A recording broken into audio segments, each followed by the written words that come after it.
বঙ্গোপসাগরের উত্তাল ঢেউয়ের নিচে এক অভূতপূর্ব কৌশলগত পালা বদলে চলছে।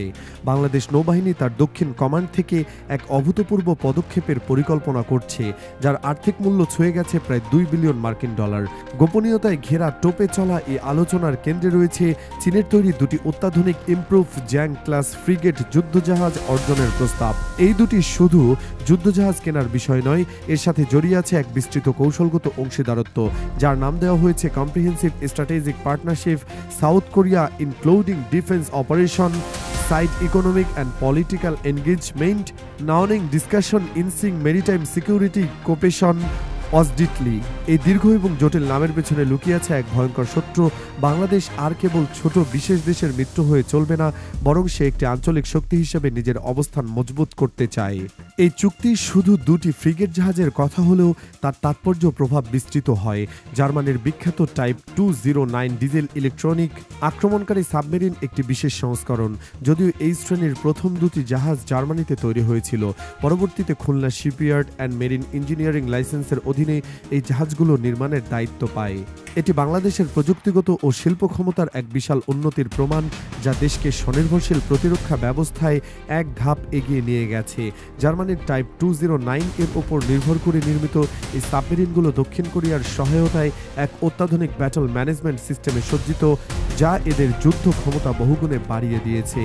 জেনারেশন ক্লাস সাবমেরিনের তুলনায় এই নতুন সংস্করণে এসেছে অনেক উন্নত বৈশিষ্ট্য, যা এগুলোকে পানির অন্তরালে এক আতঙ্কের নাম হিসাবে পরিণত করেছে। এই সাবমেরিনগুলোর আর্মামেন্ট সিস্টেম যেন এক নীরব ঘাতকের পরিচয় বহন করে। জাহাজের সামনের অংশে রয়েছে 8টি 533 মিলিমিটার টর্পেডো টিউব। একই সাথে এটি 14টি অস্ত্র অর্থাৎ টর্পেডো বা ক্ষেপণাস্ত্র বহন করতে সক্ষম। কিন্তু এর সবচেয়ে ভয়ঙ্কর দিক হলো এর টিউবগুলো থেকে চীনের তৈরি বেইজিং EOMG-8 পাভ হারপুর অ্যান্টিশিপ ক্ষেপণাস্ত্র উৎক্ষেপণের সক্ষমতা। এই ক্ষেপণাস্ত্রগুলো শত্রু জাহাজের জন্য এক আকস্মিক মৃত্যুদূত হিসেবে কাজ করতে পারে, যা কোনো উপকূলবর্তী অঞ্চল বা গুরুত্বপূর্ণ সমুদ্র সীমাকে শত্রুপক্ষকে নরকে নামিয়ে আনতে পারে। টর্পেডো এবং ক্ষেপণাস্ত্রের পরিবর্তে এই জাহাজটি এখন পর্যন্ত সামরিক মাইন স্থাপন করতে পারে, যা কোনো উপকূলবর্তী অঞ্চল বা গুরুত্বপূর্ণ সমুদ্র সীমাকে শত্রুপক্ষকে নরক নামিয়ে আনতে পারে।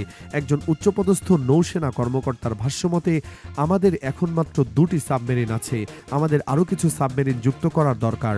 যদি আমরা 6টি সাবমেরিন পেয়ে যাই, তবে আমাদের অবস্থান খুবই কার্যকর হবে। সেজন্য আমি আশা করি আমাদের বর্তমান সরকারের সময় খুবই কম, তারপরে আমরা দুনিয়াতে যেতে পারবো।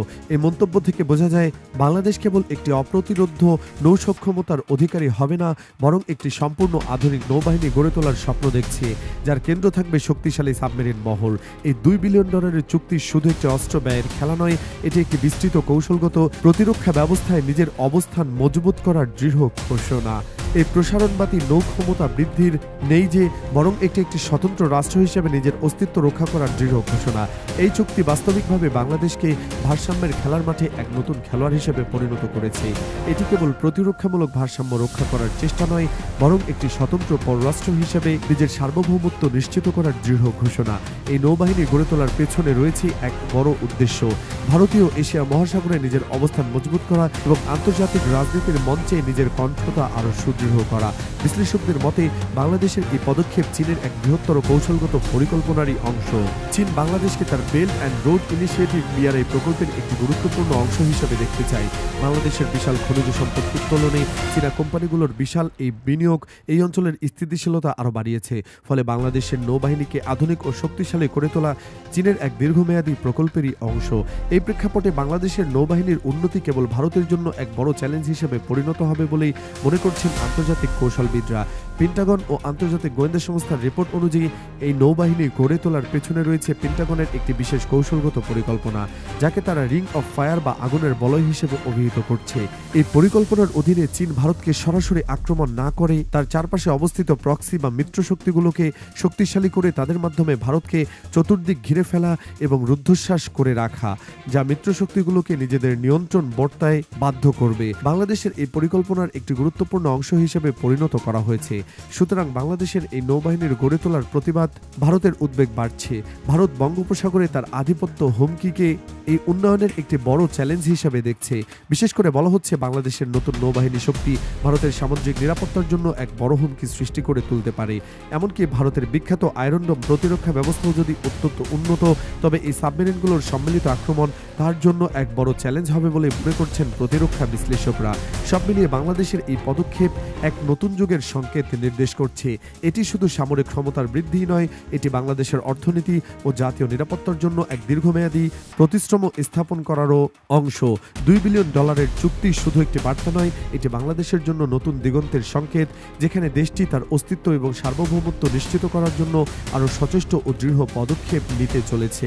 প্রশ্ন উঠছে, এই নৌবাহিনী গড়ে তোলার পর বাংলাদেশ কি ভারসাম্যের ভাঙতে পারবে, নাকি আঞ্চলিক শান্তি বজায় রেখে নিজের অবস্থান মজবুত করে চলবে? যাই হোক না কেন, বঙ্গোপসাগরের এই নতুন অধ্যায়ে দিগন্তের মানচিত্র নতুন করে দিচ্ছে বাংলাদেশ, যেখানে তার অস্তিত্ব আর সার্বভৌমত্ব আরও সুদৃঢ় হবে। এই $2 বিলিয়ন সাবমেরিন কেনা শুধু একটি সামরিক চুক্তি নয়, এটি বাংলাদেশের জন্য এক নতুন যুগের সংকেত, যেখানে দেশটি তার অস্তিত্ব আর সার্বভৌমত্ব নিশ্চিত করার জন্য আরও যথেষ্ট এবং দৃঢ় পদক্ষেপ নিতে চলেছে। প্রশ্ন উঠছে, এই নৌবাহিনী গড়ে তোলার পর বাংলাদেশ কি ভারসাম্য ভাঙতে পারবে, নাকি আঞ্চলিক শান্তি বজায় রেখে নিজের অবস্থান মজবুত করে চলবে? যাই হোক না কেন, বঙ্গোপসাগরের এই নতুন অধ্যায় দিগন্তের মানচিত্রে নতুন করে দিচ্ছে বাংলাদেশ, যেখানে তার অস্তিত্ব আর সার্বভৌমত্ব আরও সুদৃঢ় হবে।